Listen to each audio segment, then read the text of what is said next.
இயேசு கிறிஸ்துவின் இனிதான நாமத்தினாலே என்னுடைய வாழ்த்துதலை மிகுந்த மகிழ்ச்சியோடு தெரிவித்துக் கொள்கிறேன். ஒருத்தன் தன்னுடைய மனைவியை குறித்து சொன்னான், போகிறதெல்லாம் மீட்டிங் ஒன்றுமே கிடையாது, எதுக்கு குளியத்துக்கு போகணும், எதுக்கு கூடத்துக்கு போகணும், எதுக்கு கோயிலுக்கு போகணும் அப்படின்னு சொல்லிட்டு பயங்கரமாக டென்ஷனாக பேசியிருந்தான். அப்புறம் நான் சொன்னேன், அப்பா உன்னைய மாதிரி தண்ணி வண்டிட்டு 10 வருஷமாக 15 வருஷமாக குடிநடத்து நடத்துனால காரணம் என்ன? தேவ சமூகத்துக்கு போகிறதுனால தான்.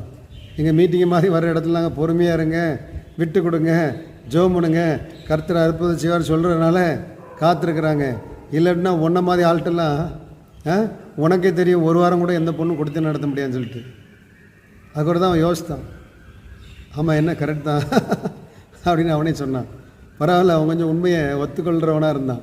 இன்றைக்கி யோசித்து பாருங்கள், இவங்க கேரக்டருக்கு எப்படி இந்த பெண்கள் அட்ஜஸ்ட் பண்ணி போகிறாங்கன்னா, காரணம் இவங்க கர்த்தரை தேடுகிறதுனால, விசுவாசத்தினால.